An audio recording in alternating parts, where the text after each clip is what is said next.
अस्सलाम वालेकुम मुंहिंजो प्यारो ॿारो शाल ख़ुशि हजो।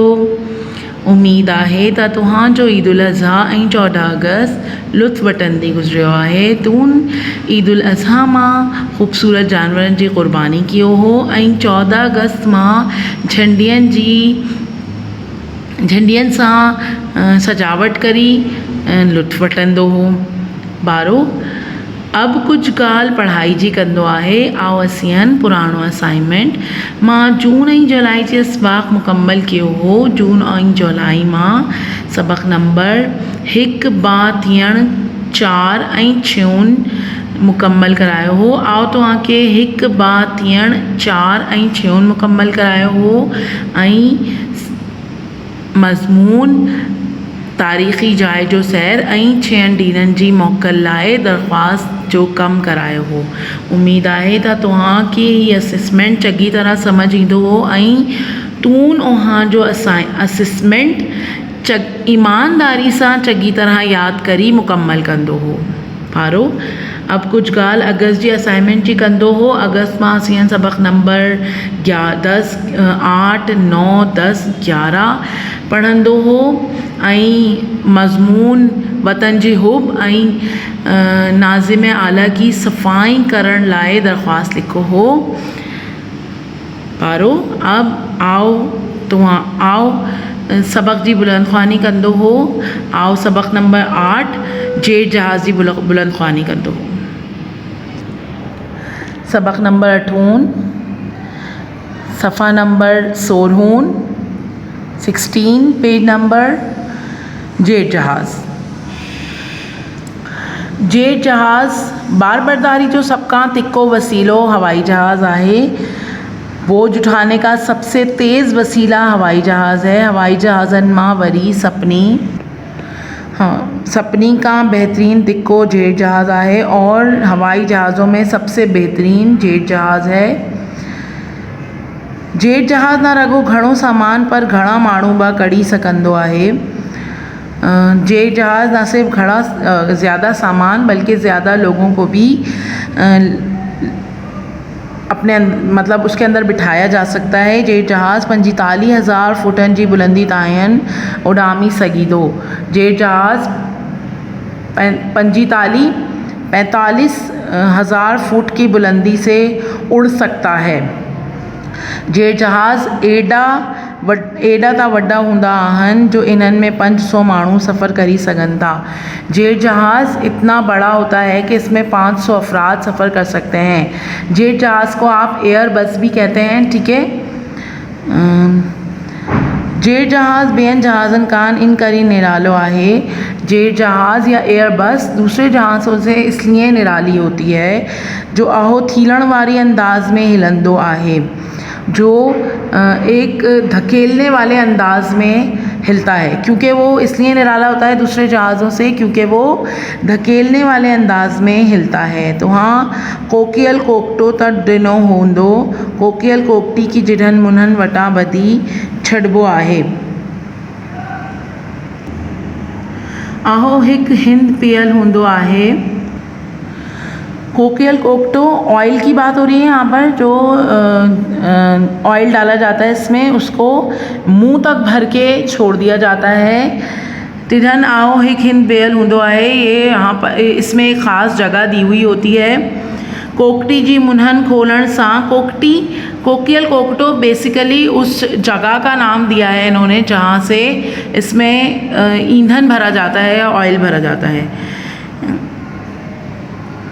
इसमें जो है वो खाली खड़े रहने से हवा भर जाती है जो इसका मुंह खोलने से बाहर निकलती है। जेट जहाज़ में अहिड़ो कम इंजणियूं कंदियूं न आहिनि।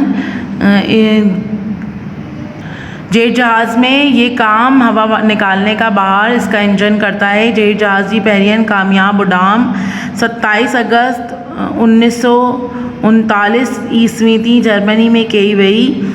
जेट जहाज़ की पहली कामयाब उड़ान 27 अगस्त 1939 ईस्वी में जर्मनी में की गई। जेट जहाज़ में ॿारनि भरी गैसूं पैदा कंदो आहे। जेट जहाज़ में ईंधन या पेट्रोल भरा जाता है जो कि गैस पैदा करता है, जेकी पोइ हवा सां मिली जहाज़ में अंदर दबाव पैदा करी इनकी अॻिती थीलण शुरू कंदियूं आहिनि, जो कि हवा से मिलकर जहाज़ में दबाव पैदा करके उसे आगे बढ़ने में मदद देता है। आयन की जेट जहाज़ रगो ॿारण थी त की वरी ॿारण ऐं हवा जी गॾियल ताक़त सां हिलंदा आहिनि। ये जेट जहाज़ न सिर्फ ईंधन में बल्कि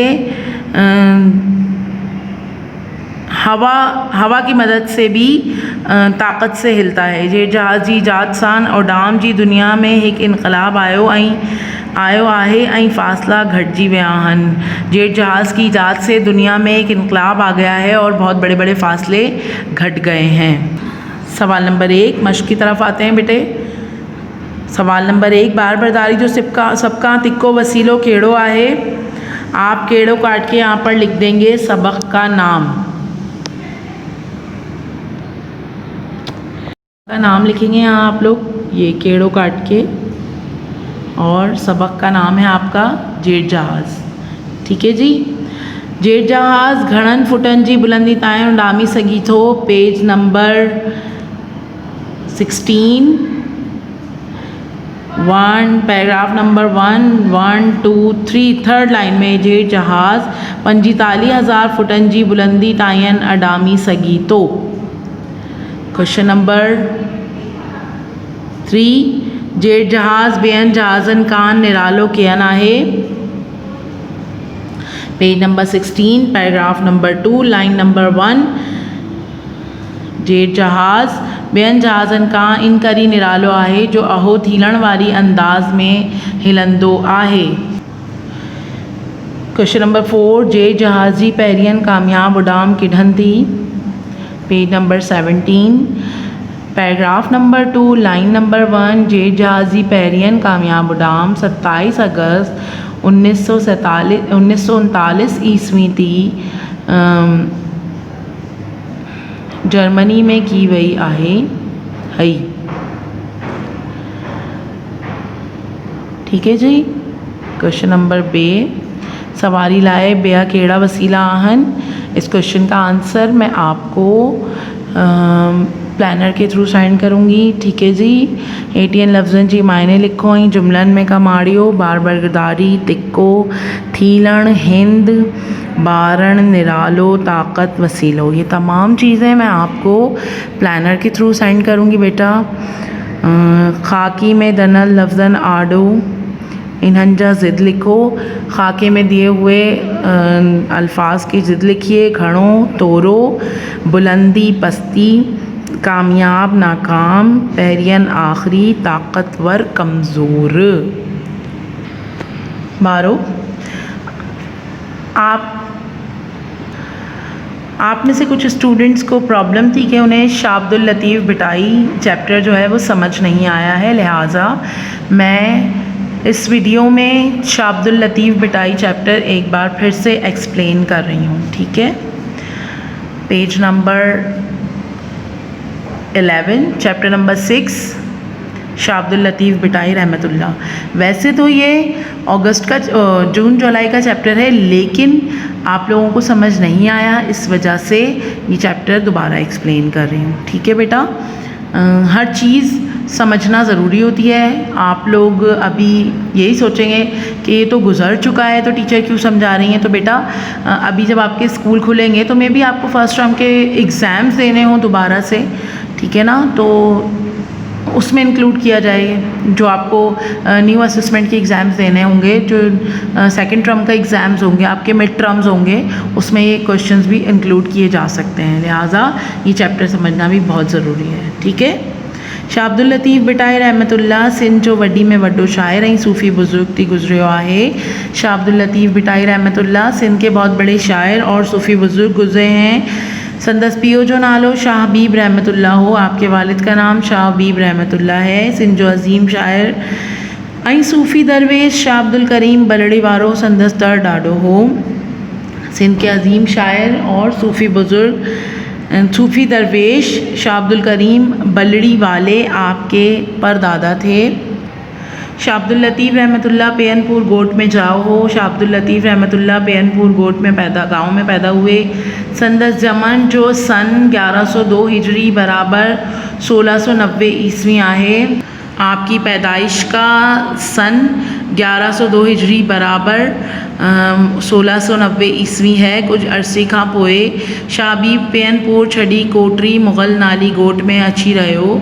कुछ अरसे के बाद शाबीब ने पेयनपुर गांव छोड़ा और कोटरी मुग़ल नाम के एक गांव में आकर रहे, जेको हाणे कटी वियो आहे, जो कि अब ख़त्म हो चुका है। शाह साईं जो नंढपिण बा उते ई गुज़रियो ऐं केस शुरुआती तालीम बा उते ही मिली।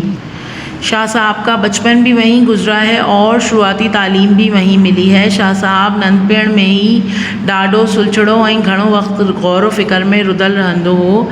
शाह साहब बचपन में ही काफ़ी सुलझे हुए और हर वक्त गौर फ़िक्र में मशगूल रहते थे। शाह लतीफ़ रहमतुल्लाह एक वड्डो सैलानी हो। शाह लतीफ़ रहमतुल्लाह एक बहुत बड़े सैलानी थे। पाण ज़िंदगी जो कुछ हिस्सों सैर सफ़र में गुज़ारिया आहिनि। आपने ज़िंदगी का कुछ हिस्सा सैर और सफ़र में गुज़ारा। पंहिंजी रहण जी जाइ बा सैर ही सफ़र कंदी पसंद की हयाइन।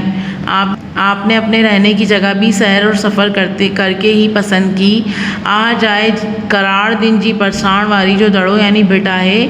ये करार झील की के साथ वाली जगह यानी एक छोटा सा दरा या एक छोटी दीवार कह लें। भिट को दीवार कहते हैं वैसे तो, लेकिन हुजरा कह सकते हैं आप। जाए हाण भिट शाह जी नाली मशहूर आहे। ये जगह भिट शाह के नाम से मशहूर है। इन्हीं करी के शाह भिटाई बा सडियो वही, तो इसीलिए इनको शाह भिटाई भी कहा जाता था। शाह साईं पाण सां क़ुरान पाक, मसनवी, मौलाना रोम ऐं शाह करीम जो रिसालो रखंदो हो। शाह साईं अपने साथ कुरान पाक, मसनवी, मौलाना रोम और शाह करीम का रिसाला रखते थे। शाह जी कलाम पढ़ने ही बदन सा रूह की राहत मिली थी। शाह करीम का कलाम सुनने और पढ़ने से रूह को राहत मिलती है। संदस कलाम जी किताब की शाह जो रिसालो चाहिए, तो आपके कलाम की किताब को शाह का रिसाला कहा जाता है। जेको सिंधी ॿोली जो लाफ़ानी सरमायो आहे, जो कि सिंधी ॿोली का लाफ़ानी सरमाया है। संदस कलाम जो तर्जुमो दुनिया जी केतिरनि ही अहम ॿोलियुनि में थी चुको आहे। आपके कलाम का तर्जुमा दुनिया की कितनी ही अहम बोलियों में किया जा चुका है। शाह साईं जी कलाम में आफाकी रंग मौजूद आहे। शाह साहब के कलाम में आफाकी रंग मौजूद है। हू न रगो सिंध लाए पर सारी आलम लाए, सुकई सुकार जी दुआ तो करी।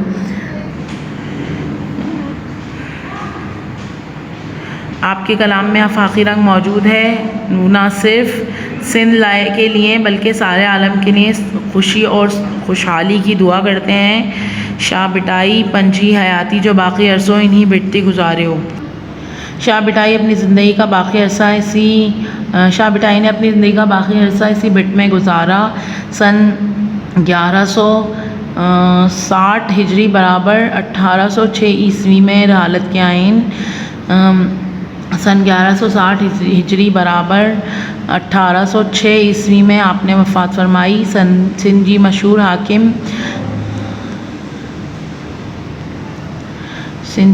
हाकिम मियाँ ग़ुलाम शाह कलोड़े संदस ख़बर थी आलिशान मकबरो अडायो। सिंध के मशहूर हाकिम मियाँ ग़ुलाम शाह कलोड़े ने आपकी क़बर पर आलिशान मकबरा बनवाया। इन बुज़ुर्ग जी दरगाह थी हर साल सफ़र महीने जी 14 तारीख़ का वड्डो मेलो लगंदो आहे। इन बुज़ुर्ग की दरगाह पर हर साल सफ़र महीने की 14 तारीख़ पर बड़ा मेला लगता है, जिते लखियन अक़ीदतमंद अची हाज़िर थींदा आया, जहाँ लाखों अक़ीदतमंद हाज़िरी देते हैं। इन्हीं मौक़े थी शाह लतीफ़ सक़ाफ़ती मरकज़ पाराण अदबी ऐं सक़ाफ़ती कॉन्फ्रेंस पण थींदी आहे। इसी मौक़े पर शाह लतीफ़ सक़ाफ़ती मरकज़ और पारान अदबी सक़ाफ़ती कॉन्फ्रेंस भी मुनक़िद होती है। ठीक है बेटा, ये आपके दोनों चैप्टर्स हो गए। ये जून जुलाई का चैप्टर मैंने आपको दोबारा एक्सप्लेन कर दिया। ठीक है, फिर भी अगर कोई भी इशू हो तो बेटा आपकी मिस मौजूद हैं, आप लोग इजीली मुझसे क्वेश्चन कर सकते हैं। कोई डरने की, किसी बात की फ़िक्र की ज़रूरत नहीं है। जितनी बार पूछेंगे उतनी बार बताऊँगी, लेकिन बेटा प्लीज़ क्वेश्चंस कीजिए।